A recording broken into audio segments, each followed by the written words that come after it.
Ahí está grabando. No, Bueno, no, doctor, estoy todavía. Está usted como anfitrión, así que grabe usted, porque yo lo había puesto y alguien lo sacó. Ahora está grabando en este momento, pero está grabando usted, ¿ok? Graba la grabando. nube. Ok, ¿Me escuchó? gracias. Sí, sí, perfecto, gracias. Nos Bárbaro, vemos. hasta luego. Bueno, buenas tardes a todos. ¿Se escucha bien? Hola, buenas tardes, sí. Ok. Bueno,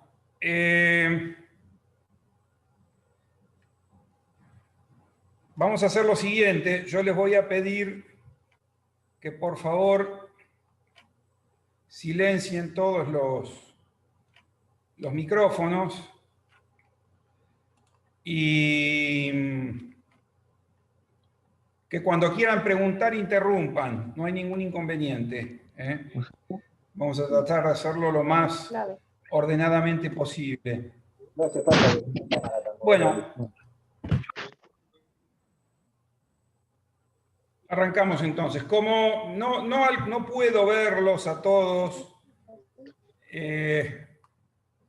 yo no sé cuántos vienen por primera vez, cuántos ya han cursado una vez o más o han dado mesa libre. Lo que vamos a tratar de hacer hoy es una introducción de en qué consiste esta materia, cuál es la metodología adecuada para encararla y cuáles son las dificultades que presenta el estudio de la materia que... a ver cómo saco esto de acá. Ahí. ¿Cuáles son las dificultades que presenta el estudio de la materia que en la medida que sigamos las indicaciones que yo les voy a ir dando, no tiene por qué ser complicado. Esta materia, que se llama sociedades, asociaciones y contratos asociativos, es una materia que presenta algunas diferencias con las materias que ustedes han ido estudiando hasta ahora. En primer lugar, porque es una materia que tiene un gran contenido de carácter económico. Tiene muchos conceptos, muchos elementos de carácter económico y contable, que en definitiva es terminología jurídica y desde ese punto de vista nosotros vamos a analizarla, pero vamos a tener que explicar una serie de conceptos económicos y contables que por lo general son repelentes al abogado, pero que necesitamos analizarlos. En segundo lugar, la materia es muy larga, es inabarcable en un cuatrimestre. De manera que lo que vamos a hacer en las clases es limitarnos a ver lo esencial y el resto lo tendrán que ver ustedes en base a material que nosotros le vamos a proveer.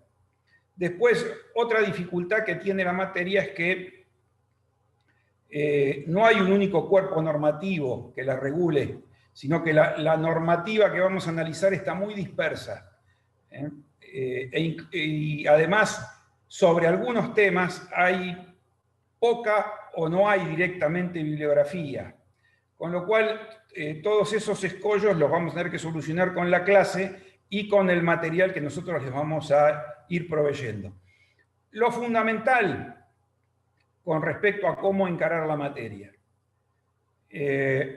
La base de la materia es la Ley General de Sociedades, además de las normas sobre personas jurídicas del Código Civil y Comercial de la Nación, la Ley General de Sociedades. Y la Ley General de Sociedades es un cuerpo normativo que hay que analizarlo o estudiarlo desde los fundamentos del sistema.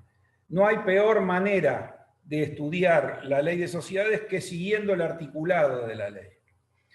Es imprescindible, antes de entrar en el articulado de la ley, comprender los fundamentos del sistema, que es lo que vamos a tratar de hacer en las primeras clases. Un consejo, porque ustedes tienen un cronograma donde ya tienen que estar fijadas, deberían estar fijadas las fechas de parciales y recuperatorios. Y esto sí, en serio se los digo, normalmente no me dan pelota, pero es así. Para poder llegar al parcial hay que arrancar estudiando hoy. O sea, tenemos que ir estudiando en forma paralela al dictado de cada clase. Si dejamos todo para último momento, si dejamos el estudio para último momento, o sea, preparar lo que hemos visto durante el cuatrimestre, los últimos 10 días, la última semana, no les va a ir bien, seguro que no les va a ir bien, salvo que tengan muchísima suerte. Pero es imprescindible para poder aprovechar bien las clases, ir estudiando a medida que las clases van siendo dictadas.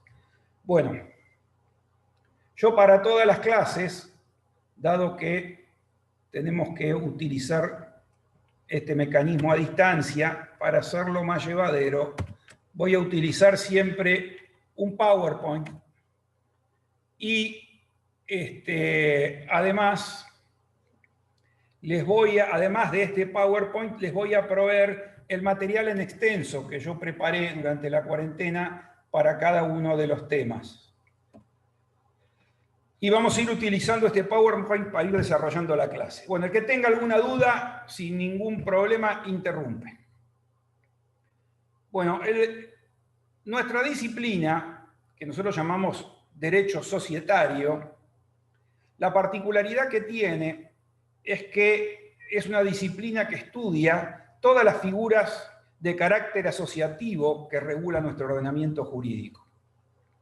Fíjense que yo ahí les puse un concepto que a mí me resulta bastante claro, que dice que el derecho societario es la disciplina que estudia el fenómeno de la agrupación de personas. Vamos a ver más adelante que esto de la agrupación de personas en general es así, pero hay casos donde vamos a encontrar personas jurídicas con un único miembro, con un único socio, con lo cual este es un concepto que hemos utilizado siempre, pero bueno, con esa salvedad de que puede haber clases de personas jurídicas con un único socio, el derecho societario se ocupa de esto, ¿no? De analizar el fenómeno de la agrupación de personas y de la creación de un orden jurídico diferenciado, o sea, a través del contrato o estatuto que los socios se brindan al contratar, generan un orden jurídico diferenciado que tiene por finalidad obtener resultados, y los resultados que va a obtener, o sea, la finalidad que va a perseguir cada una de las figuras asociativas que adoptemos, va a depender de para qué ha sido constituida. O sea, en el caso de las sociedades vamos a ver que es una finalidad lucrativa. En el caso de las asociaciones son entidades sin fin de lucro, lo mismo que las fundaciones o las cooperativas. O sea que este orden jurídico diferenciado que se crea va a depender también de la finalidad para la cual la estructura ha sido creada. Como les decía, el derecho societario abarca todas las figuras de carácter asociativo que regula nuestro derecho positivo. Y dentro de las estructuras jurídicas de carácter asociativo, o sea, donde hay varias partes involucradas, tenemos estructuras jurídicas en las cuales se crea un nuevo sujeto de derecho distinto de los miembros que la integran. Lo que ocurre con las personas jurídicas, donde tenemos personalidad jurídica diferenciada, o sea, la estructura jurídica crea un nuevo sujeto de derecho distinto de los miembros que la integran. Mientras que hay estructuras jurídicas asociativas que no generan personalidad jurídica, como los contratos asociativos del artículo 1442 y siguientes del Código, donde se genera una estructura contractual de carácter asociativo porque vincula a varias partes, pero que no tiene como consecuencia la creación de un sujeto de derecho distinto de aquellos que participan de ese contrato. Entonces, dentro de las estructuras jurídicas de carácter asociativo, vamos a ver que hay algunas que generan personalidad jurídica diferenciada y otras que no.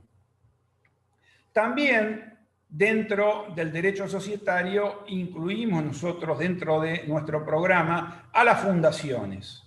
Las fundaciones, la particularidad que tienen es que no tienen miembros, no tienen socios, pero es una persona jurídica regulada por el Código, por lo cual también la incluimos dentro del programa. O sea, es una estructura que no tiene miembros, pero que es persona jurídica. de manera que también forma parte de nuestra disciplina.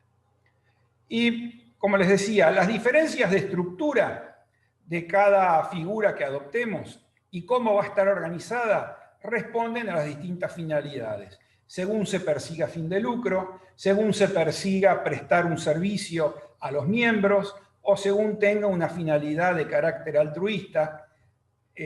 Bueno, allí, según la finalidad que se persiga, será la estructura y la organización que vayamos a adoptar. ¿Preguntas? Ok. Vamos al concepto de sociedad. Normalmente, cuando uno piensa en una sociedad, lo primero que piensa es en un grupo de personas que aunan esfuerzos para poder conseguir todas juntas lo que cada una de ellas no puede conseguir individualmente. Ese es el concepto clásico de sociedad. O sea, una suma, varias personas que individualmente no pueden conseguir lo que sí pueden conseguir en conjunto, para lo cual suman sus esfuerzos individuales. Así tenemos un concepto de sociedad que no es jurídico, es un concepto vulgar o sociológico, donde entendemos por sociedad un grupo de personas, con lo cual tenemos una primera característica. En principio, al hablar de sociedad, pensamos en dos o más personas, o sea, un grupo de personas. Este grupo de personas tendrá un carácter estable, o sea, está destinado a perdurar en el tiempo, y a su vez, este grupo de personas reconocen una organización, o sea, una forma de actuar todos en conjunto, una autoridad, o sea, alguien que los dirige, y una finalidad, o sea, el fin perseguido al adoptar la estructura, que son todas comunes a sus miembros. Este concepto, como les decía, es un concepto de tipo sociológico, no técnico-jurídico, y es un concepto que permite abarcar cualquier clase de figura de carácter asociativo. O sea, cualquier tipo de figura de carácter asociativo cabe dentro de este concepto sociológico. Ahora, si nosotros queremos dar un concepto técnico jurídico, tenemos que recurrir a la normativa.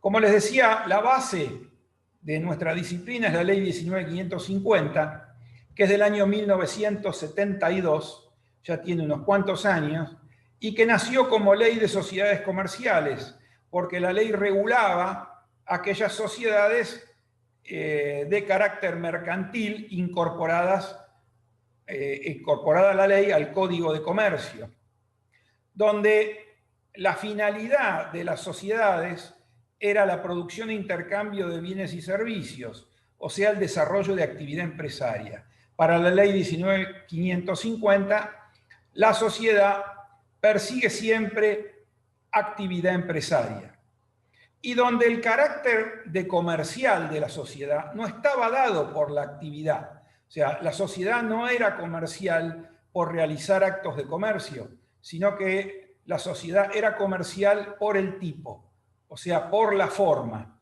La ley 19.550 vamos a ver que regula una serie de tipos societarios, de estructuras jurídicas, que al adoptar los contratantes alguna de esas estructuras jurídicas, que son los distintos tipos societarios, para la ley 19.550 era esa forma, esa estructura, ese tipo, lo que le daba la comercialidad. Fíjense que les decía que la ley integraba el Código de Comercio. Esto está establecido en el artículo 384. Después de la ley 26.994, que unifica la normativa civil y comercial, se deroga el Código de Comercio. Sin embargo, el 384 no fue tocado, sigue diciendo que la ley, a pesar de estar derogado, integra el Código de Comercio. O sea, una muestra de las tantas que vamos a ver, lo mal que se legisló al modificar la ley de sociedades por la normativa de unificación 26.994. Entonces, en la ley 19.550, en su origen, regulaba las sociedades comerciales, que eran tales por el tipo, por la forma adoptada, no por la actividad que desarrollaban. Y la ley regula que las sociedades deben desarrollar actividad empresaria. Ya vamos a ver cómo. Las sociedades que no eran comerciales, o sea, aquellas que no adoptaban una de las estructuras previstas en la ley, en la 19.550, se regían por el Código Civil. O sea, el Código Civil regulaba la sociedad civil, y la sociedad civil era aquella que no tenía objeto comercial ni adoptaba ninguno de los tipos previstos en la ley 19.550. Y además, si bien tenían finalidad lucrativa, no necesariamente desarrollaban actividad empresaria, sino que tenían por objeto actividades de tipo civil. El ejemplo típico, las sociedades de profesionales. El 1648 del Código Civil tenía un concepto bastante parecido en algunos de sus aspectos al artículo primero de la ley 19.550, como vamos a ver más adelante. ¿Qué pasa con la 26.994? Unifica la normativa civil y comercial, deroga el Código de Vélez y deroga el Código de Comercio. Y se sanciona el Código Civil y Comercial de la Nación, o sea, se unifica la normativa civil y comercial.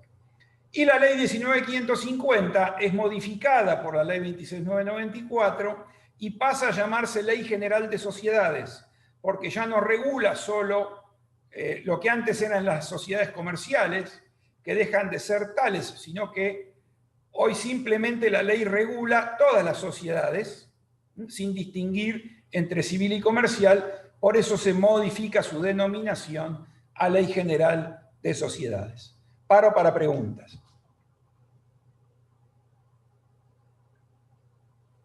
¿Se escucha bien? Doctor. Perfecto.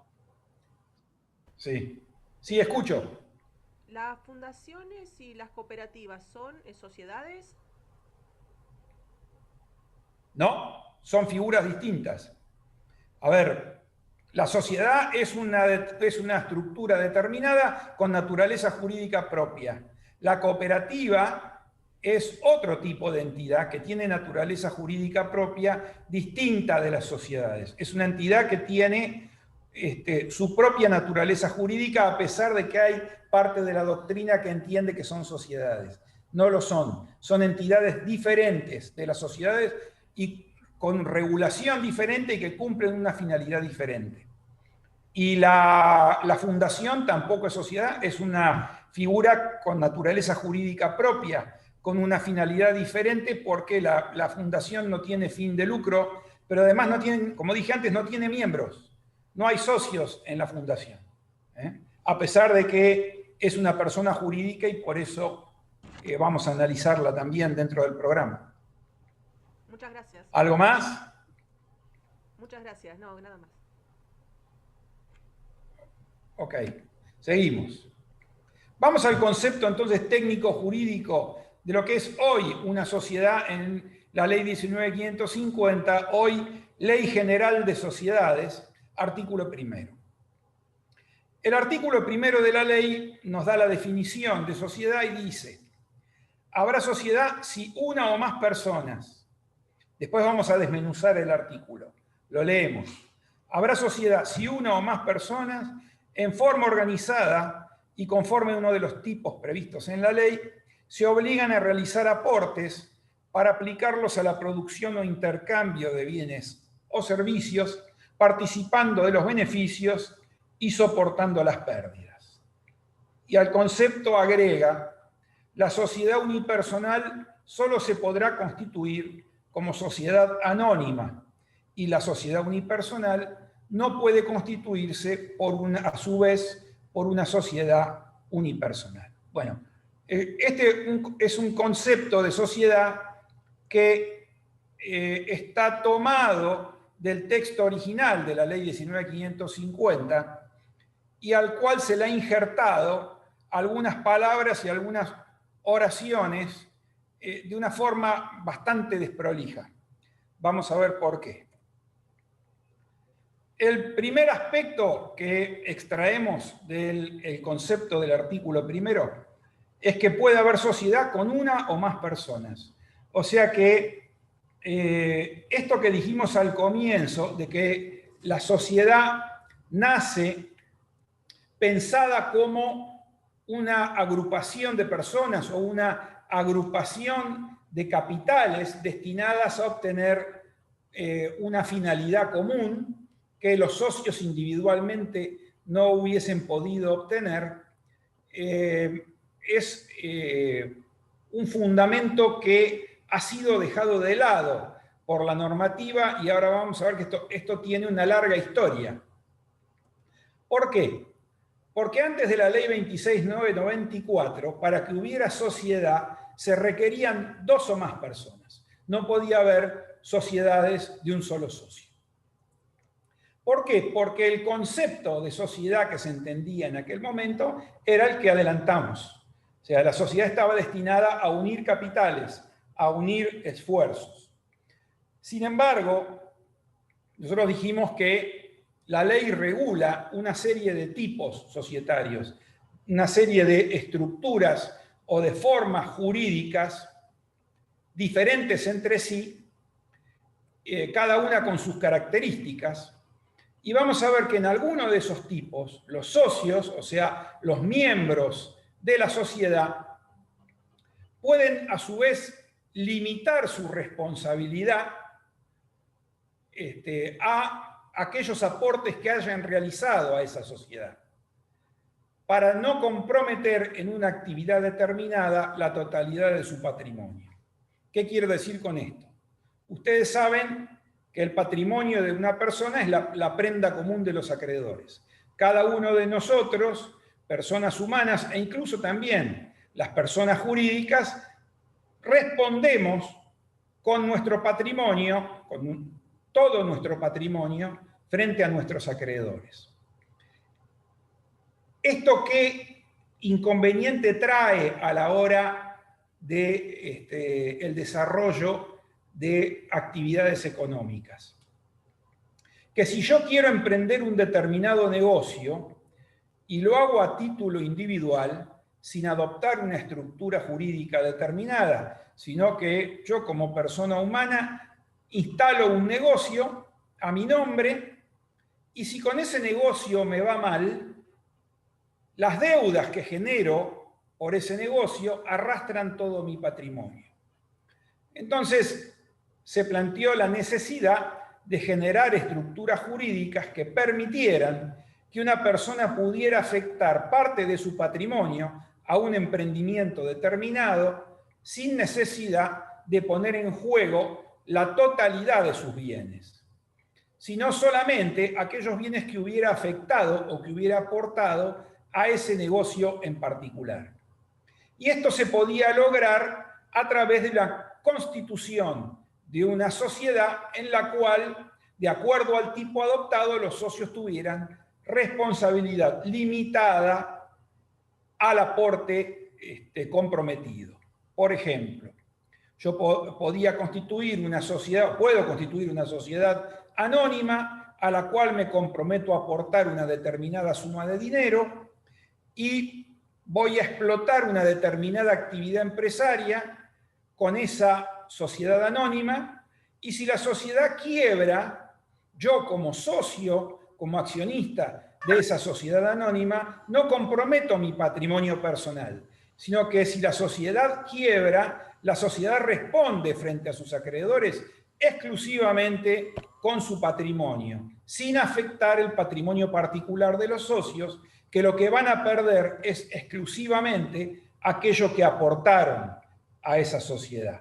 Entonces, la creación de estructuras que permiten la limitación de responsabilidad a una actividad determinada permiten fraccionar el patrimonio, algo que antes estaba muy mal visto, pero que hoy ya es aceptado por la propia ley, que admite la creación de una sociedad por parte de un solo socio. O sea que hay como les pongo en la filmina, hay un cambio de paradigma. Ya la sociedad deja de ser una estructura que tiene por finalidad solamente la reunión de capitales para lograr juntos lo que no podemos lograr individualmente, sino que hoy la estructura societaria se adopta principalmente para poder limitar la responsabilidad a un emprendimiento determinado sin comprometer la totalidad del patrimonio. Es más, yo podría constituir varias sociedades para tener varios negocios diferentes y solamente voy a responder en cada uno de ellos por aquellos bienes que aporté a cada una de las sociedades o que afecté a cada uno de esos emprendimientos en particular. Paro para preguntas. Perdón, profesor, ¿está compartiendo pantalla? ¿No están viendo la... ¿No están viendo la... No. Yo no. Power? Ah, bueno, lástima que no me avisaron. Bueno. A ver. Profe, Disculpen, una consulta. Pensé que lo había... Sí, A ver si se está viendo. sí, decime. Anteriormente puede ser que las sociedades unipersonales era cuando se ponía la figura del testaferro, que uno podía aportar el 90% y la otra persona lo restante. ¿Puede ser? Ahora vamos a eso. Ahora vamos. Estábamos acá. ¿Todos lo ven? Sí, ahora sí. Ok. Bien, como les decía, entonces, con la nueva normativa se produce un cambio de paradigma porque pasamos de este concepto de reunión de capitales a la finalidad de adoptar una estructura societaria para limitar la responsabilidad. ¿Qué ocurrió? Que cuando se planteó en doctrina la necesidad de permitir a una persona, a una sola persona, la generación de una estructura jurídica que le permitiera limitar su responsabilidad, o sea, afectar determinados bienes de su patrimonio a un emprendimiento determinado sin comprometer la totalidad de su patrimonio, se generó una discusión doctrinaria que tuvo décadas.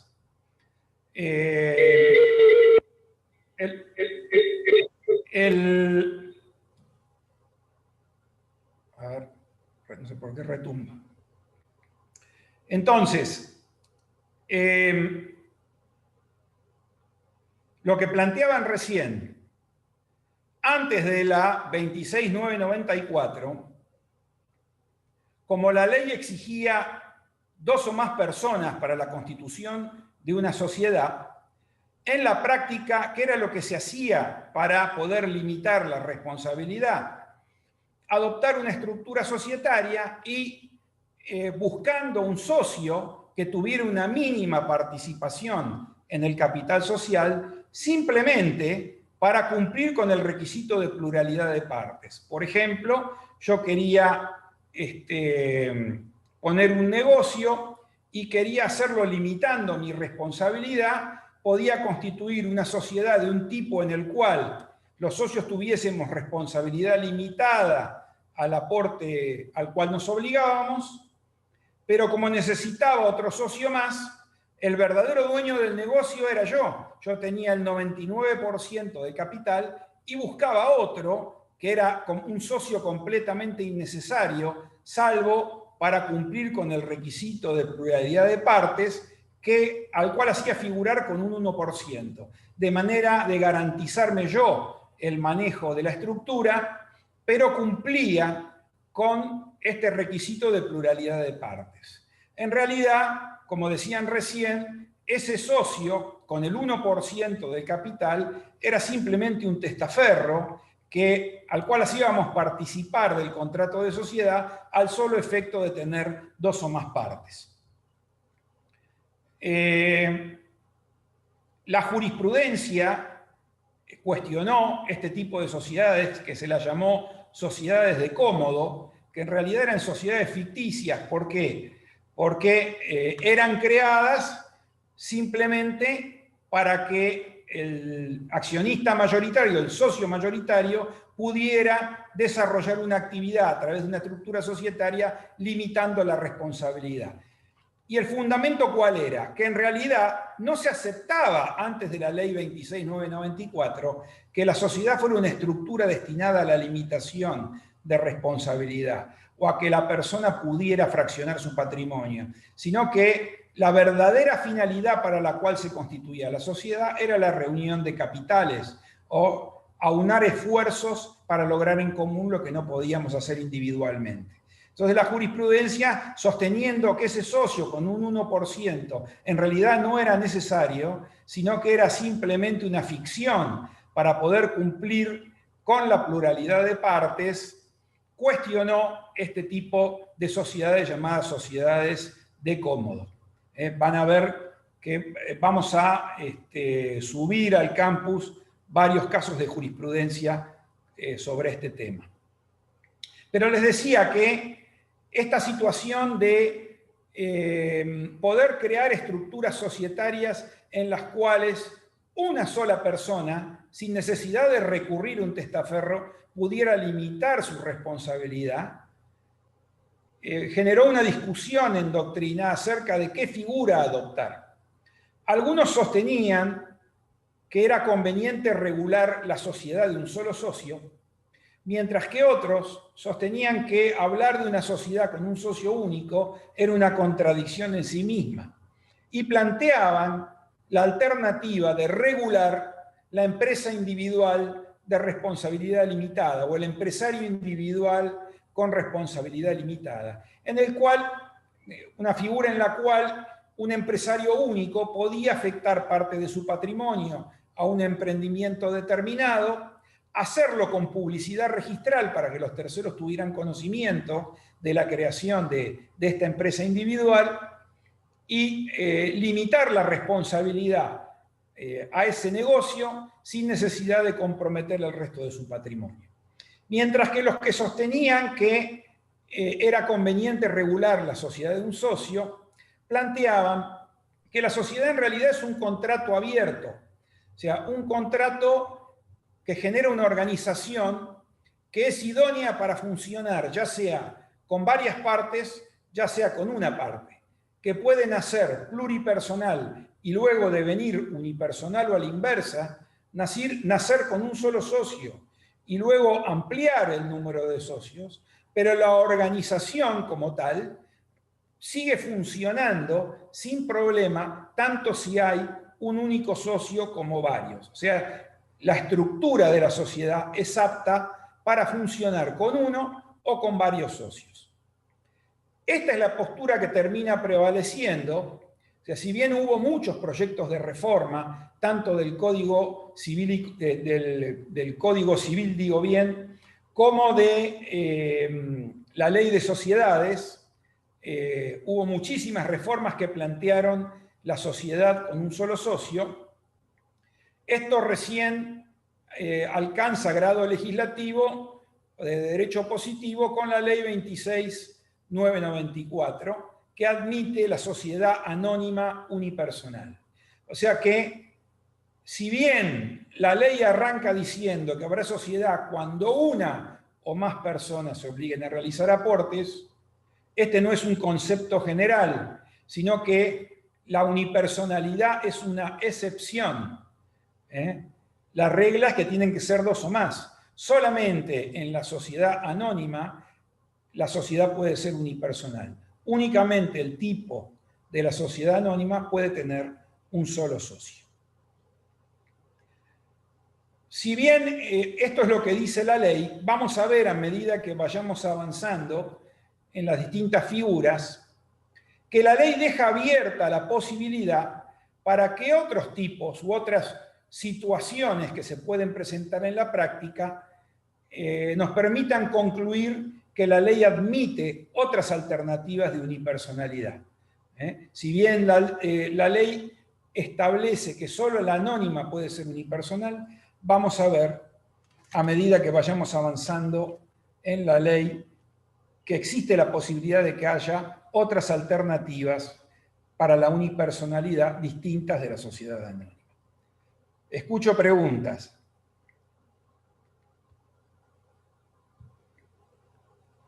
Bien.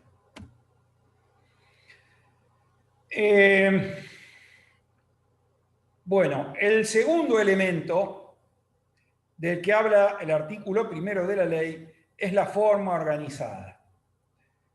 Fíjense que la ley habla de que habrá sociedad cuando una o más personas en forma organizada. ¿A qué se refiere la ley cuando habla de forma organizada? Lo hace tanto desde un punto de vista jurídico como de un punto de vista económico. Cuando la ley se refiere a la organización desde el punto de vista jurídico, se está refiriendo principalmente a la naturaleza jurídica del contrato de sociedad.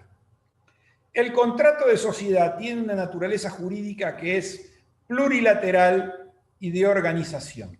O sea, el contrato de sociedad es un contrato plurilateral y de organización. Para entender lo que es un contrato plurilateral, la mejor forma es distinguir el contrato plurilateral de los contratos bilaterales o contratos con prestaciones recíprocas, que son los contratos que ustedes han visto hasta ahora.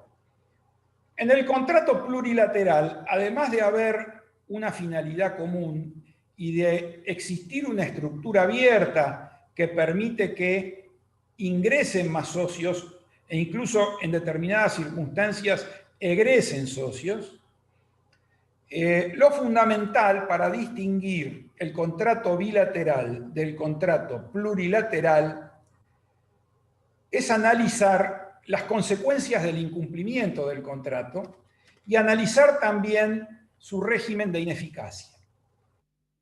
Y vamos a verlo con un ejemplo.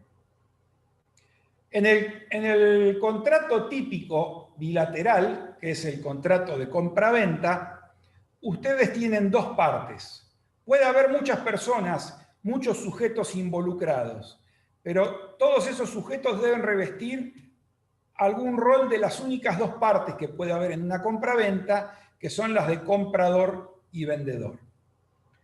En la compra-venta, como cualquier contrato bilateral o contrato donde hay prestaciones recíprocas a cargo de cada una de las partes, cuando una de las partes no cumple con la prestación a su cargo, por ejemplo, no te entrego la cosa, la contraparte, ¿qué puede hacer? Bueno, el vendedor, si el comprador, cuando el vendedor no le entrega la cosa, puede no pagar el precio, abstenerse de pagar el precio. Lo que se llama la excepción de incumplimiento, la exceptio non impleti contractus del 1031 del Código. Si una parte no cumple, la otra a su vez está habilitada a no cumplir. En el contrato plurilateral, como el contrato de sociedad, esta excepción no juega, no se aplica. ¿Por qué? Porque cuando celebramos un contrato de sociedad,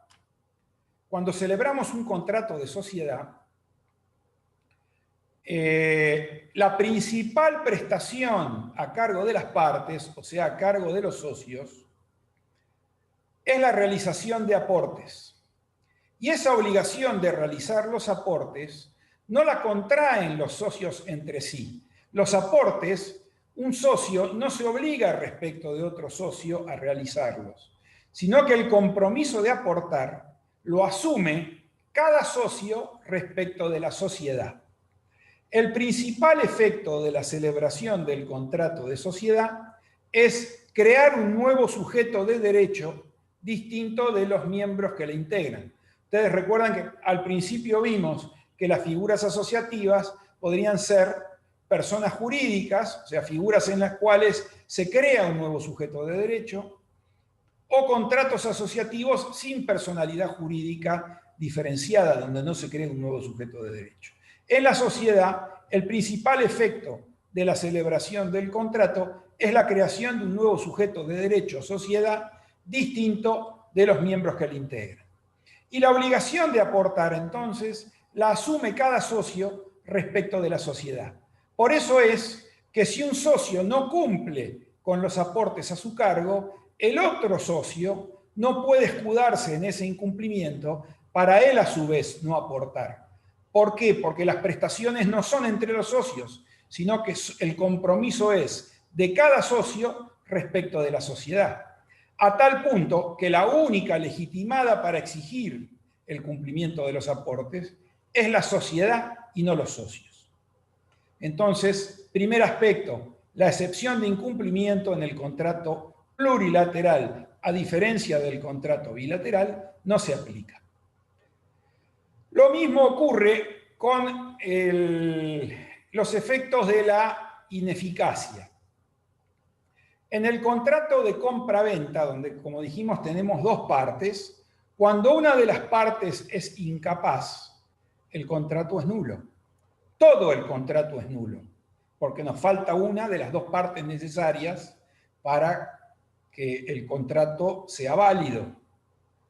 En cambio, en el contrato plurilateral, como el contrato de sociedad, la ineficacia de una de las partes, como regla, no afecta a la totalidad del contrato.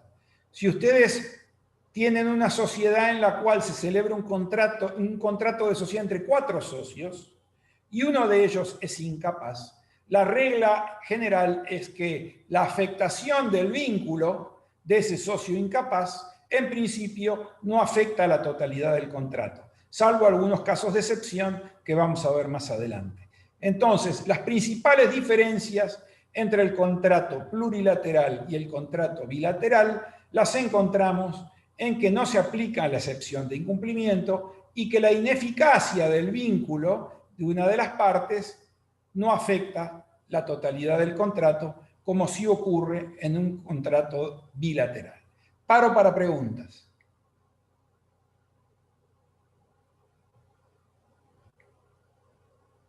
Ok. El contrato, entonces, además de ser plurilateral, es un contrato de organización. ¿Por qué hablamos de contrato de organización? Vamos a ver cuando analicemos la ley que nos pide que el instrumento de constitución de la sociedad cumpla con una serie de requisitos que no pueden faltar, o sea, de requisitos esenciales. Entre ellos, la organización de la sociedad. El contrato de sociedad es un contrato de organización porque ese contrato regula cómo la sociedad va a funcionar. Ustedes piensen que la sociedad es una persona jurídica. La persona jurídica es una persona ideal, a diferencia de la persona humana, que es una estructura que como tal necesita de personas humanas para poder manifestarse. Y estas personas humanas actúan como órganos de esa sociedad que manifiestan la voluntad de esa sociedad. Esa forma de funcionar debe estar prevista en el contrato. Por eso es un contrato de organización que regula el funcionamiento de la sociedad. Bien, hasta ahora hemos hablado de contrato de sociedad, con naturaleza plurilateral y de organización. Pero ¿qué pasa en la sociedad de un socio? ¿Podemos hablar en la sociedad de un socio de contrato? ¿Con quién contrata el socio único? Bueno, cuando se crea una sociedad unipersonal, no hay contrato, sino que el acto jurídico que da nacimiento a la sociedad unipersonal es una declaración unilateral de voluntad.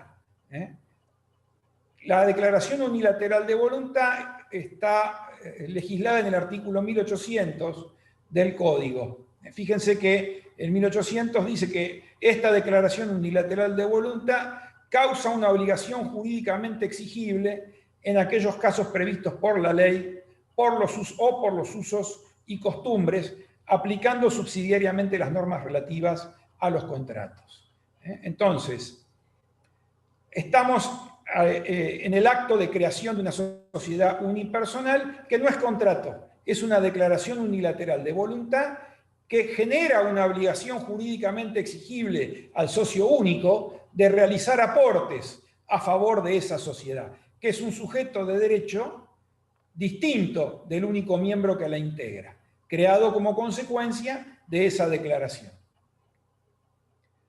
Ahora, si bien la sociedad unipersonal nace de un acto unilateral, de una manifestación unilateral de la voluntad, genera una estructura que sigue siendo plurilateral y de organización. ¿Por qué? Porque necesariamente el instrumento de constitución de la sociedad unipersonal debe establecer el régimen de funcionamiento, el régimen de organización, e incluso debe prever la posibilidad de incorporar nuevos socios. Entonces, necesariamente debe establecer, entre otras cosas, el régimen de funcionamiento, el régimen de ejercicio de los derechos por parte de los socios y el régimen de participación en los beneficios y soportación de las pérdidas. Entonces, a pesar de nacer de una declaración unilateral de voluntad, esta declaración genera una estructura que sigue siendo plurilateral y de organización, porque es una estructura apta para incorporar nuevos socios. Paro para preguntas.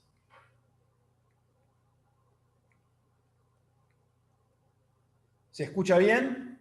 Perfecto. ¿Te puedo hacer una pregunta? Sí. Esta declaración tiene que estar hecha ante un escribano público.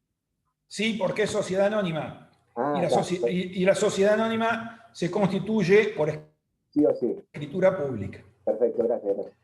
O sea, siendo el único tipo que la ley admite formalmente como unipersonal, la anónima, y siendo que la anónima se constituye por escritura pública, la manifestación debe hacerse de esa manera. Ah, perfecto, gracias. ¿Algo más? Bien. Profesor. Seguimos. Sí. Sí, o sea que si hay un solo socio, pero igual tiene que haber un presidente y un director suplente, digamos, o el órgano de administración puede estar solo él. No, son cosas diferentes. Una cosa es quiénes son los socios de la sociedad, o sea, los aportantes del capital, y otra cosa distinta es quiénes integran los órganos de la sociedad, que pueden estar integrados por el mismo socio. En el caso de la administración, puede ser el mismo socio, puede ser un tercero. Incluso uno de los temas sobre los que se discute en materia de sociedad unipersonal es si en el contrato con un solo socio puede haber conflictos, porque es difícil de imaginar un conflicto en una estructura que está gobernada por una sola persona. Bueno, los conflictos en la sociedad unipersonal normalmente se presentan cuando el órgano de administración está integrado por una persona que no es el socio único. ¿Bien? ¿Algo más? Ok. Sí, doctor, ¿le puedo hacer una pregunta? Sí. Usted había dicho de que una sociedad puede nacer unipersonal y devenir pluripersonal, y también puede suceder a la inversa, nacer pluripersonal y devenir en unipersonal. Puede ser entonces un Correcto. caso, por ejemplo, una SRL que después se quiere constituir, o el único socio quiere constituir una sociedad, pero necesariamente tendría que ser sociedad anónima.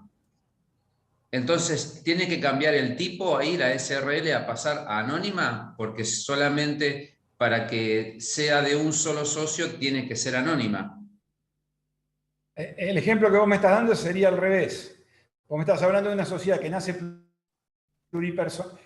Exacto. Y luego deviene unipersonal. Sí, tiene que transformarse, tiene que cambiar de tipo. O sea, la estructura jurídica se tiene que modificar cuando deviene unipersonal. A ver, ¿qué es lo que se modifica? Se modifican las reglas del tipo, pero sigue siendo una sociedad, con un solo socio y con una, con un contrato o con una estructura plurilateral de organización, pero adaptada a las características propias del nuevo tipo. ¿Bien? Entonces debería en ese caso modificar el contrato. Sí, debería modificar el contrato. Gracias. Debería modificar el contrato. Doctor. Pero, ojo, modificar el contrato simplemente implica, o sea, la transformación implica adaptar las reglas del tipo, pero sigue habiendo una sociedad y un contrato plurilateral y abierto, ¿no? Está bien. Sí, Doctor, ¿me escucha? sí. Hola. Perfecto, sí. O sea que el conflicto Te escucho de perfecto, sí. bien, o sea que el conflicto enlazado en la sociedad unipersonal únicamente se daría con la estructura, digamos. Podría ser con el órgano de gobierno o con el de fiscalización, al ser un solo socio. Nunca podría ser con el órgano de gobierno, porque el órgano de gobierno lo integran los socios. O sea que al Claro. órgano de gobierno va el socio único. Podría chocar con quien... A ver, podría ser en el seno del órgano de gobierno, porque los administradores y los miembros del órgano de fiscalización deben concurrir a las asambleas. Pero en realidad el choque o el conflicto de intereses se podría plantear con los miembros del órgano de administración o del órgano de fiscalización. Ahora, cuando hay un único socio y ese único socio es el que administra, bueno, el choque podría ser exclusivamente con respecto al órgano de fiscalización, porque no tendría otra persona con la cual discrepar. ¿Sí? Claro, está bien. Gracias. Bien. ¿Qué más? Ok, seguimos. La organización, desde el punto de vista económico, o sea, la forma organizada, desde el punto de vista económico, tiene que ver con la idea económica de empresa. Fíjense que detrás de toda estructura societaria tiene que haber actividad empresaria. Cuando la ley habla de forma organizada, es porque además de la forma organizada desde el punto de vista jurídico, desde el punto de vista económico, detrás de la estructura societaria debe haber actividad empresaria. Si la sociedad se utiliza para cualquier propósito distinto del desarrollo de actividad empresaria, está contrariando la voluntad del legislador y la finalidad para la cual fue regulada la sociedad. Y esto permite que la personalidad jurídica de la sociedad no pueda ser opuesta frente a terceros. Fíjense que el artículo 2 de la ley establece que la sociedad es sujeto de derecho con el alcance fijado en la ley. O sea, se le reconoce a la sociedad el carácter de sujeto de derecho, pero se deja una salvedad con el alcance fijado en la ley. O sea que cuando se desvirtúa la finalidad seguida por el legislador al regular la estructura societaria, que es su creación para el desarrollo de actividad empresaria, cuando la sociedad no persigue en la práctica actividad empresaria, sino que persigue una finalidad diferente, en ese caso la personalidad jurídica de la sociedad no va a resultar oponible al tercero perjudicado, quien va a poder atacar directamente el patrimonio personal de los socios. Fíjense que para la ley de sociedades, la personalidad jurídica de la sociedad es un recurso técnico. O sea, el legislador la confiere o la quita de acuerdo a criterios de política legislativa.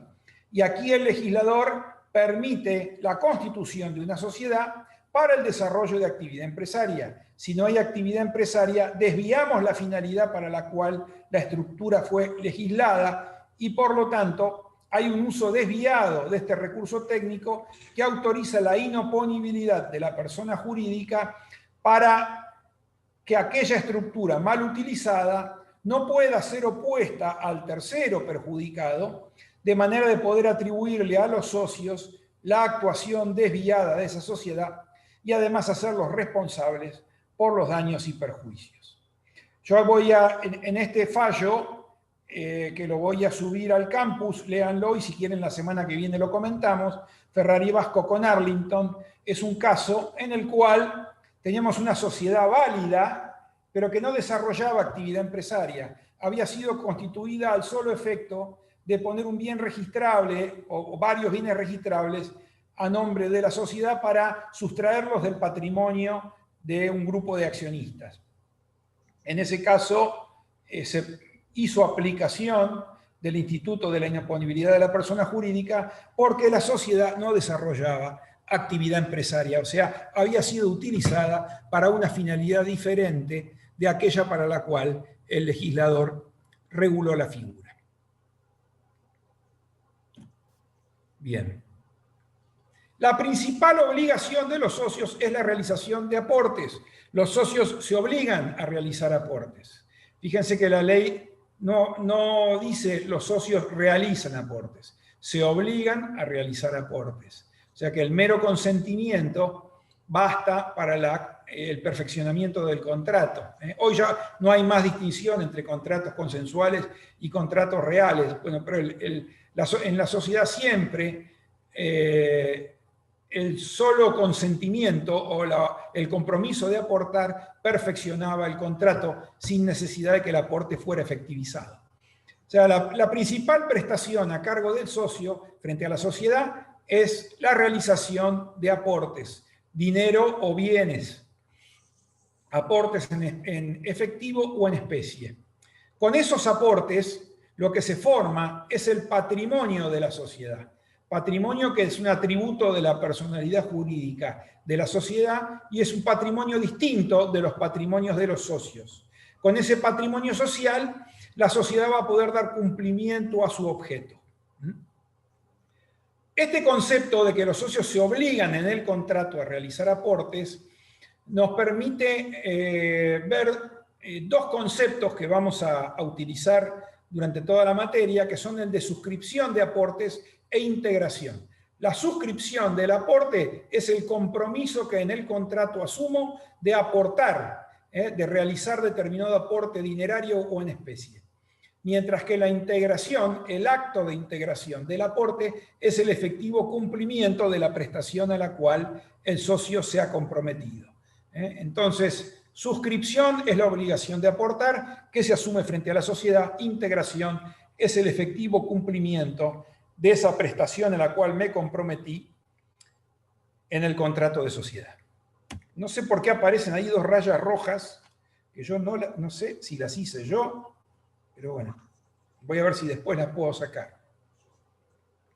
Bien, otro requisito, producción e intercambio de bienes y servicios. Los aportes se aplican a la producción e intercambio de bienes y servicios. Fíjense que el destino de los aportes, o sea, la finalidad de la sociedad es esta producción e intercambio de bienes y servicios, que en definitiva es actividad empresaria y que es una fórmula tan amplia que permite incluir cualquier clase de actividad económica. O sea que cuando hablamos de actividad económica organizada y hablamos de producción e intercambio de bienes y servicios, estamos hablando de lo mismo. Después, dijimos, la sociedad es una estructura jurídica que tiene fin lucrativo. O sea, los socios persiguen fin de lucro al constituir una sociedad. Y la ley establece que los socios tienen derecho a participar en los beneficios y tienen su correlato, que es la obligación de soportar las pérdidas. Todo socio tiene derecho a participar en los beneficios, todo socio está obligado a contribuir a las pérdidas según la responsabilidad por el tipo adoptado, ¿no? Como vimos, puede haber tipos societarios en los cuales los socios respondan por deudas de la sociedad y tipos en los cuales los socios no responden y por eso decimos que su responsabilidad está limitada al aporte. Este derecho a participar en los beneficios no puede ser derogado contractualmente. O sea, todo socio tiene derecho a participar en los beneficios y en la medida de su responsabilidad según el tipo está obligado a contribuir a las pérdidas. Ahora, cualquier disposición en contrario, o sea, cualquier disposición contractual que prive a un socio de participar en los beneficios es nula. Del mismo modo que es nula aquella cláusula por la cual el socio sea liberado de contribuir a las pérdidas. Lo mismo si al socio se le garantizan beneficios aun cuando no los haya. ¿Por qué esto? Porque para que haya beneficios para distribuir, la actividad desarrollada por la sociedad debe haber arrojado ganancias. O sea que para ser efectivo este derecho inderogable a participar en los beneficios, debe haber una actividad social que haya arrojado ganancias, de lo contrario no hay nada para distribuir. ¿Bien? Entonces, participación en los beneficios y soportación de las pérdidas de acuerdo a la responsabilidad adoptada según el tipo. Paro acá para preguntas. Profe, ¿esas son las famosas cláusulas leoninas o esas son otras? Las estipulaciones nulas del artículo 13, exactamente. Gracias. ¿Algo más? No. Ok. Seguimos, que se nos acaba el tiempo. Dejé para el final el elemento del tipo, porque para entender cómo funciona el sistema es el elemento más importante. El artículo primero dice que hay sociedad cuando se adopta alguno de los tipos previstos en esta ley. De manera que la sociedad debe adoptar alguno de los tipos previstos en ella. Vamos a ver que con la 26994 la exigencia de tipicidad se ha morigerado bastante. ¿Qué es el tipo societario? El tipo societario es una estructura, una forma de ser establecida por la ley, un modo de ser establecido por la ley. Ese modo, esa forma de ser que establece la ley, esa estructura que la ley crea, tiene un contenido. Ese contenido es esencial. ¿Por qué? Porque ese contenido dentro de cada tipo no puede faltar. Y es inmodificable, porque las características del tipo no pueden ser modificadas contractualmente por los socios. La ley establece para cada tipo en particular una serie de requisitos y de características que no pueden faltar, porque de lo contrario la sociedad es atípica, y que no pueden modificarse contractualmente, sino que hay que respetar obligatoriamente lo que la ley establece en cuanto a las reglas del tipo. Y este carácter esencial e inmodificable dentro de cada una de estas formas jurídicas se manifiesta en tres aspectos. El primero es la responsabilidad de los socios por las obligaciones sociales. Recuerdan ustedes que dijimos, hay sociedades en las cuales, de acuerdo al tipo adoptado, los socios responden por las deudas de la sociedad. Y hay sociedades en las cuales los socios no responden por las deudas de la sociedad. Por eso hablamos de sociedades en las cuales los socios tienen responsabilidad ilimitada o sociedades en las cuales los socios tienen responsabilidad limitada. En las primeras, los socios responden por las deudas de la sociedad. En las segundas, no. Entonces, primera característica que cambia de un tipo a otro y que no puede ser modificada contractualmente, la responsabilidad de los socios por las deudas de la sociedad. Segundo aspecto que hace al contenido esencial e inmodificable dentro de cada tipo, la organización. Cada tipo societario tiene un régimen de organización propio, o sea, los órganos son distintos y funcionan de manera diferente según de qué tipo estemos hablando. O sea que la organización de la estructura varía de un tipo a otro y si adoptamos uno de los tipos previstos en la ley, esta organización no puede faltar en el contrato y además no podemos modificar las reglas legales por disposición contractual. O sea, no juega acá la autonomía de la voluntad. Y finalmente, el tercer aspecto en el que se manifiesta el contenido esencial e inmodificable dentro de cada tipo es lo que llamamos la representación del capital. ¿A qué se refiere esto? Cada sociedad va a tener un patrimonio. Ese patrimonio va a tener como correlato el capital social, y ese capital social va a estar dividido entre los socios, según los aportes que cada uno de ellos haya realizado. Cada socio, entonces, en función de los aportes que realizó, va a tener una parte dentro de la sociedad. Y esa parte que cada socio va a tener dentro del capital social cambia de un tipo a otro. Pueden ser cuotas, pueden ser acciones, según de qué tipo estemos hablando. O sea que la forma de representar el capital, o sea, cómo se divide el capital y de qué manera cada uno de los socios tiene una parte de ese capital varía de un tipo a otro. Fíjense que más abajo les pongo, la responsabilidad puede ser limitada o ilimitada, la organización que varía de un tipo a otro y la representación del capital que también varía de un tipo a otro. Clarito.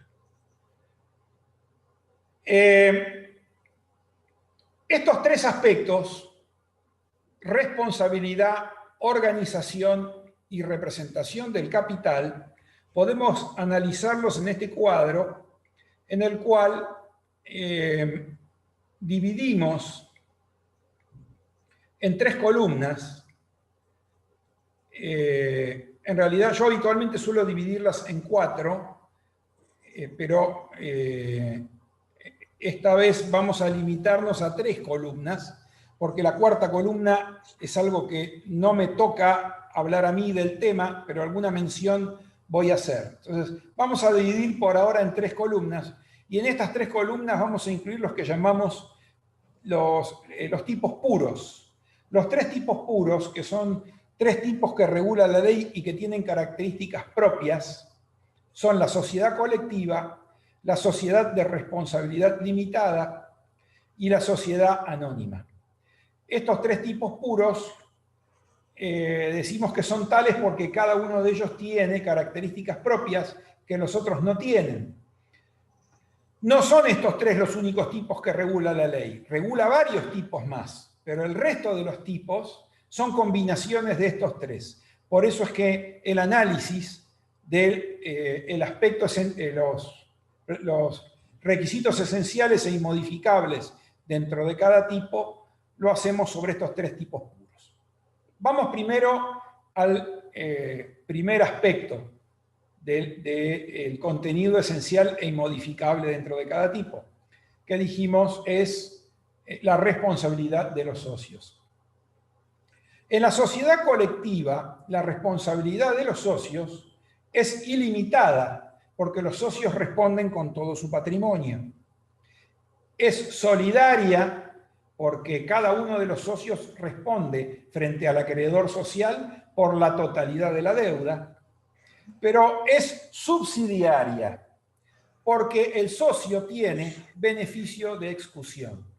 O sea, el socio puede oponer como defensa ante el ataque del acreedor social el beneficio de excusión, que es la defensa para que el acreedor social agote los bienes sociales antes de atacar el patrimonio personal del socio. Entonces, la responsabilidad es ilimitada, solidaria y subsidiaria en la sociedad colectiva. ¿Preguntas?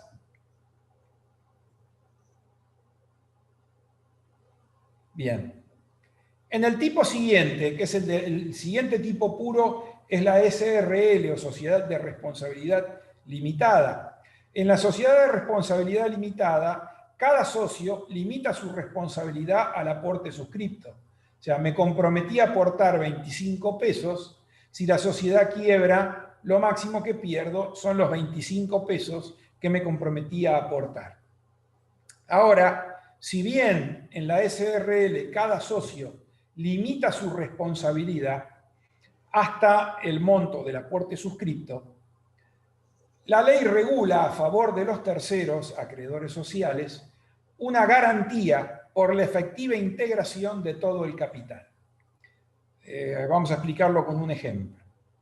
Imaginen una sociedad de 4 socios, donde el capital es de 100 pesos y cada socio se compromete a aportar 25 pesos cada uno. O sea, tenemos 4 socios de 25 pesos que llevan a un capital de 100 pesos en total para la sociedad. Si los 4 socios integran el aporte suscripto, se integró la totalidad del capital social, no hay ningún problema. Pero si alguno de los socios no integrara el aporte que suscribió y la sociedad se tornara insolvente, allí empieza a jugar esta garantía por la cual cada uno de los socios, aun cuando hayan integrado su parte, responden frente a terceros en forma ilimitada y solidaria por la parte del socio que no aportó. Sí, falta, claro. ¿Se entiende esto? Sí, sí. Pero solamente por el saldo que no se integró. O sea que el monto máximo por el cual los socios que sí cumplieron se obligan es hasta el monto de la cifra de capital. Si la sociedad tiene un pasivo de 1 millón, eso no quiere decir que los socios tengan que asumir el millón. El monto máximo por el cual van a responder los socios ante la falta de integración de todo el capital es la cifra de capital social. O sea, tendrán que poner lo que falta para llegar a cubrir la cifra del capital social. ¿Se entiende? ¿Preguntas? En el caso del millón, sí. Perdón, si fueran 4 socios y el capital 250.000 cada uno, tienen que poner los 250 que falta dividido entre los 3, digamos. No, la responsabilidad, a ver, frente al tercero, la situación es esta. Tenemos 4 socios, 3 aportaron y 1 no. Nos faltan 25 pesos. La sociedad se va a la quiebra. En la quiebra los acreedores a través del síndico pueden pedir el pasivo era el millón, entendí mal, claro. Claro. El pasivo es el millón. Está el bien, techo sí. por el cual vamos a responder es la cifra de capital. ¿Correcto? Entiendo. Y responden, frente a los terceros, responden en forma ilimitada y solidaria. O sea que puede ocurrir que los 25 los ponga uno solo. Claro. Pero ese tendrá derecho a repetir del resto lo que hubiera pagado de más. ¿Bien? Listo. Ahí rigen las reglas de derecho común sobre obligaciones solidarias. ¿Bien? Claro. Ok.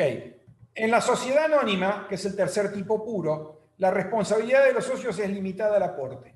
Pero acá no hay garantía, como en la SRL. Acá cada socio de la sociedad anónima no garantiza nada. Lo único que compromete es su aporte personal. O sea que en un ejemplo idéntico al anterior, en vez de SRL es una anónima, yo puse mis 25, la sociedad se puede ir a la quiebra y los otros no aportar, que ese 25 que yo puse ya me limita absolutamente mi responsabilidad. Claro. Y esto, ustedes dirán, ¿desprotege a los terceros? No, porque en la sociedad anónima, en la constitución, o sea, en el proceso de constitución de una sociedad anónima, interviene el Estado. Y el Estado fiscaliza la integración de los aportes. Con lo cual, la fiscalización por parte del Estado en la integración de los aportes suple esa falta de garantía que sí hay en la sociedad de responsabilidad limitada. O sea, en la sociedad anónima hay una mayor intervención estatal, con lo cual los acreedores de alguna manera tienen un grado de protección por el control que el Estado hace de la integración de los aportes. ¿Bien? Entonces, esto con respecto a la responsabilidad, tenemos 3 tipos diferentes con diferente tipo de responsabilidad y esa responsabilidad hace al contenido esencial e inmodificable dentro de cada tipo.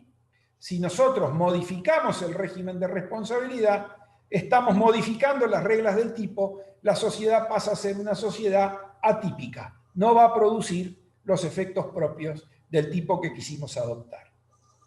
Bien, el segundo aspecto de este contenido esencial e inmodificable de cada tipo es el de la organización.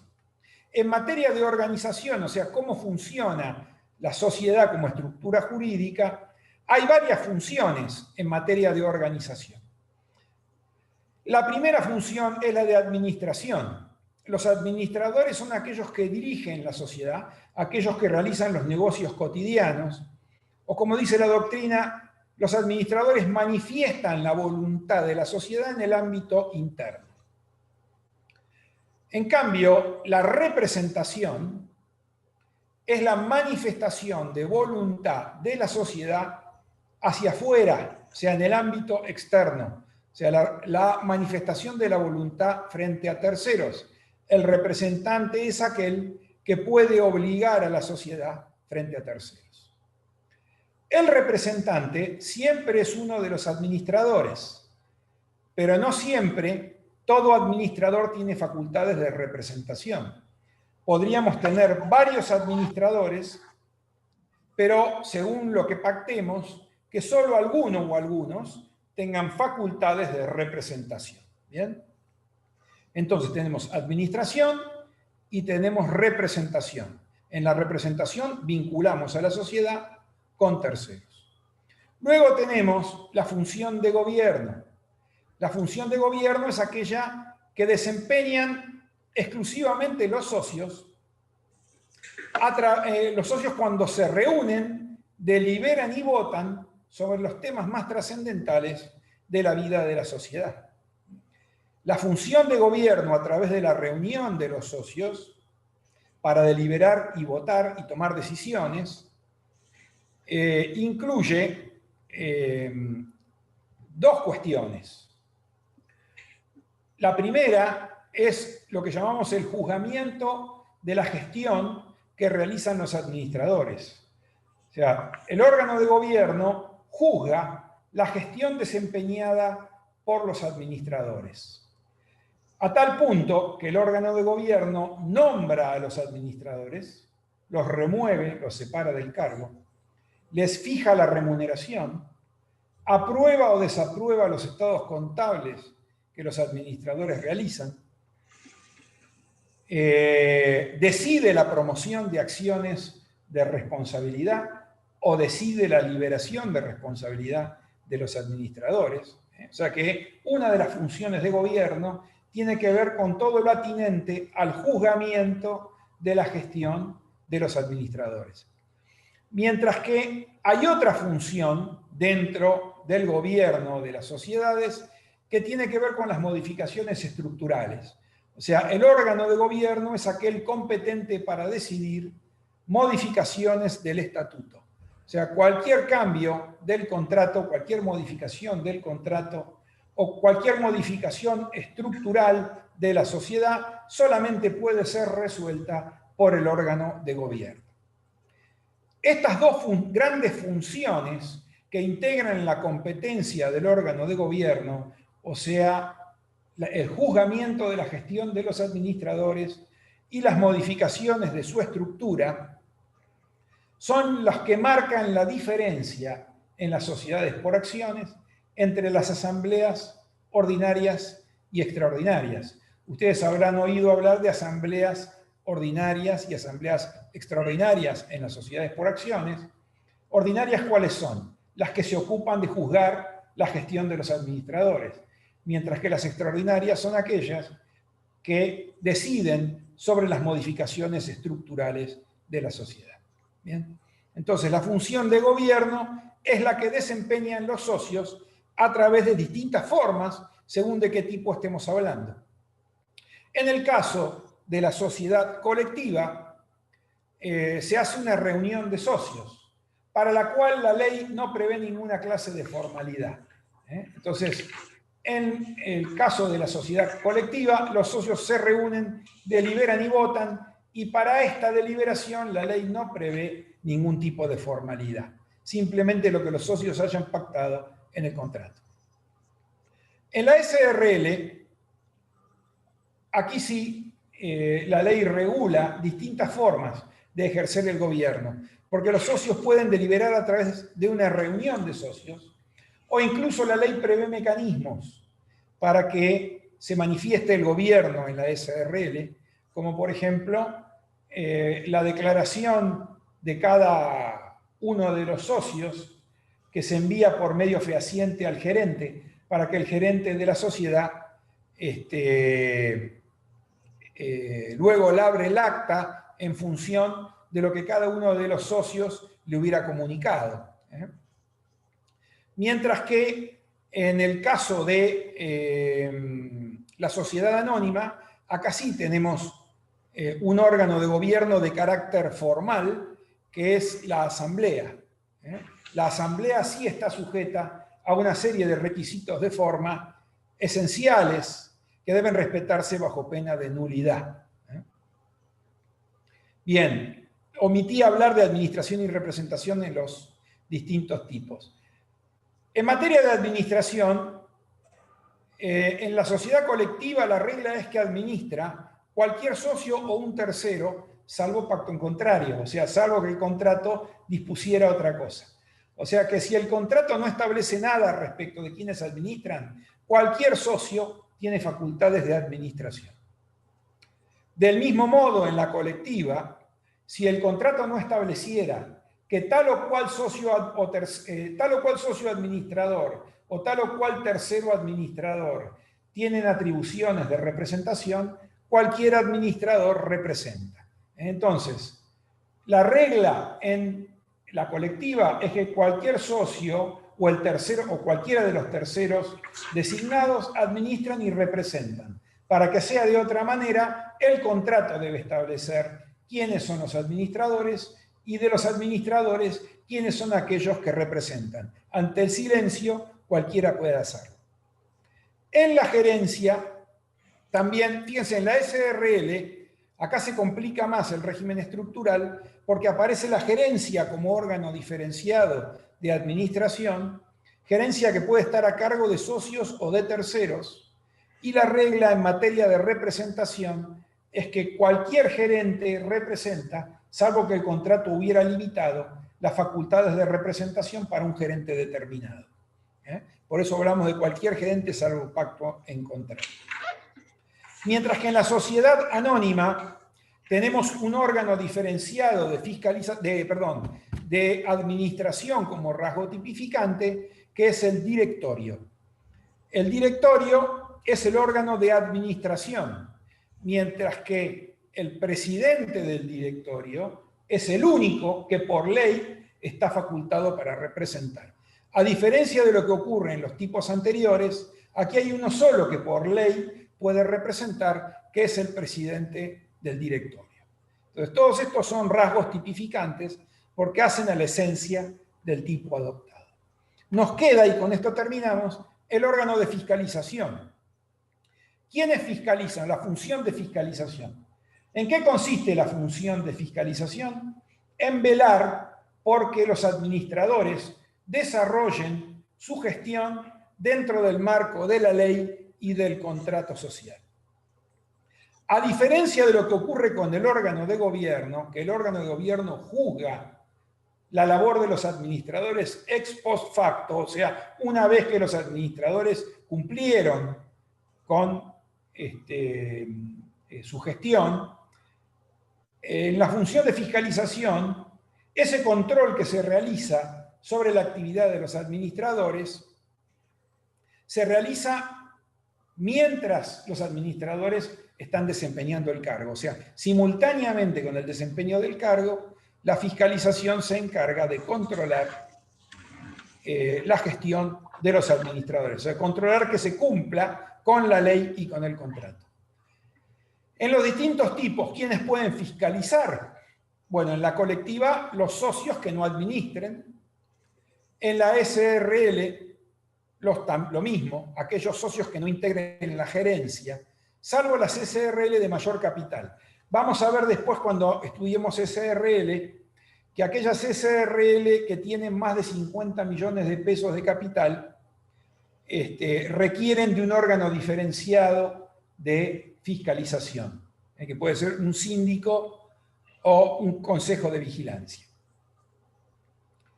En cambio, en las sociedades por acciones, es un rasgo tipificante la existencia de un órgano diferenciado de fiscalización, que vamos a ver que en determinados casos se podría prescindir de este órgano de fiscalización, pero la regla es que hay un órgano diferenciado de fiscalización que puede ser sindicatura o consejo de vigilancia, que son los encargados de fiscalizar la actuación de los administradores. Fíjense que en la colectiva lo hacen directamente los socios. En las SRL también, salvo aquellas que son de mayor capital. Mientras que en la sociedad anónima, en principio, no pueden los socios directamente ejercer la fiscalización, sino que se ejerce a través de un órgano establecido por la ley que va a ser sindicatura o consejo de vigilancia. ¿Cuál es la diferencia entre la sindicatura y el consejo de vigilancia? Primero, que la sindicatura pueden ser socios o no, pero además los síndicos deben ser profesionales, abogados o contadores, mientras que el consejo de vigilancia está integrado por socios y no es necesario que sean profesionales. Esta característica de profesionalidad y de carácter de socio que tienen uno y otro órgano, hace que también su competencia sea diferente, porque la sindicatura lo único que tiene es control de legalidad. O sea, lo único que puede hacer es controlar que los administradores cumplan con la ley y con el contrato. En cambio, el Consejo de Vigilancia, además de control de legalidad, tiene control de mérito u oportunidad. O sea, el Consejo de Vigilancia podría oponerse a la celebración de un determinado contrato por razones de mérito u oportunidad, a pesar de que sea un contrato perfectamente lícito. ¿Bien? Entonces, fíjense cómo, a medida que vamos avanzando en los tipos, el régimen de organización se hace más complejo y como contrapartida, a medida que avanzamos en los tipos, la responsabilidad de los socios se va haciendo más limitada. A menor responsabilidad, mayor complejidad en cuanto a la estructura de organización. ¿Y esto por qué es así? Porque la finalidad de adoptar tipos rígidos respecto de los cuales hay que respetar contractualmente lo que la ley establece, sin posibilidad alguna de modificación, a lo que tiende es a brindar seguridad jurídica y proteger sobre todo al tercero de buena fe que contrata con la sociedad. ¿Por qué al tercero le interesa saber cuál es el régimen de responsabilidad y el régimen de organización de la sociedad con la cual contrata? Porque al tercero le interesa saber si además de poder cobrarle a la sociedad, cuando la sociedad no paga, puede o no cobrarle a los socios. Y además al tercero le interesa saber, para obligar a la sociedad, cuál es el mecanismo que hay que utilizar para que la sociedad quede obligada. Por ejemplo, en una colectiva podría firmar cualquier socio, salvo que el contrato diga que firma Juan o Pedro. En una SRL el único que podría firmar es el gerente, y si hay más de uno, habría que ver qué es lo que establece el contrato con relación a la representación. Mientras que si el tercero contrata con una sociedad anónima, sabe que el único con competencia para obligar, con facultades para obligar a la sociedad, es el presidente del directorio, y no tiene que aceptar otra firma que no sea la del presidente del directorio. Entonces, estos dos primeros aspectos del contenido esencial e inmodificable de cada tipo social le interesan al acreedor social, al cual le interesa saber cuál es el régimen de responsabilidad y cuál es el régimen de organización de la sociedad para saber cuándo ésta va a quedar o no obligada. Dejamos para la semana que viene el régimen de representación de capital, que como vamos a ver, interesa al tercero acreedor particular del socio, no ya al acreedor social. Bueno, con esto terminamos. ¿Preguntas?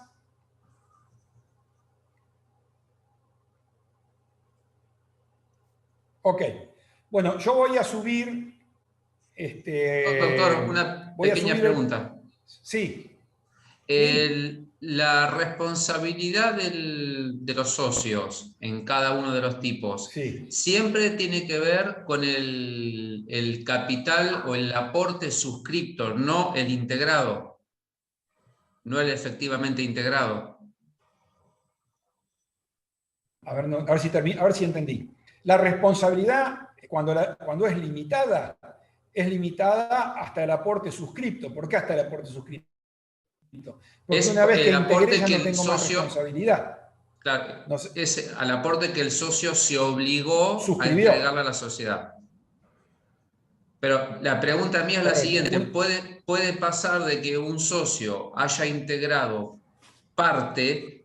una parte de lo que se obligó y otra parte todavía no la haya integrado? Sí. Pero por eso digo, la pregunta es la siguiente. Sí. ¿Su responsabilidad siempre está en función de lo suscripto, no de lo efectivamente integrado? Correcto. O sea, a ver, no limito a la responsabilidad en la medida que no terminé de integrar. Porque si yo me comprometí a 20 y aporté nada más que 10, tengo un saldo en mora. Exacto, y eso es para todos los tipos. Sí. No, ojo. En el caso de la colectiva, donde la responsabilidad es ilimitada, obviamente que si yo tengo un saldo en mora, la sociedad me lo va a poder exigir. Ahora, más allá de que yo integre o no integre la totalidad del capital, aun cuando yo ya haya integrado la totalidad del capital, yo voy a ser responsable por las deudas de la sociedad. Es un tipo en el cual el socio es responsable por el pasivo, más allá de que haya integrado o no. En cambio, en la anónima, la responsabilidad es hasta el monto suscripto. Una vez que integré, ya no respondo más. Está bien. ¿Sí? Sí. ¿Está claro? Sí, sí, gracias. Bien. ¿Algo más? Ok, bueno, yo voy a subir la grabación de la clase, voy a subir el material en extenso que va a abarcar mucho más que esta clase, porque va a abarcar temas que a mí no me tocan, pero que les va a ser de utilidad, que van a ver con otros docentes, y voy a subir el PowerPoint, que está bueno mirarlo porque sobre ese PowerPoint seguiremos trabajando el lunes que viene. ¿Bien? Bueno, consejo, empezar a leer hoy, no esperar que pase el tiempo, sobre todo porque es fundamental que en las primeras clases entendamos los fundamentos del sistema. Es muy difícil avanzar sin comprender los fundamentos del sistema, por eso es importante empezar a trabajar y mucho en las primeras clases. Mientras comprendamos los fundamentos del sistema, todo lo que viene es fácil. Si no comprendemos los fundamentos del sistema, lo que viene es directamente imposible.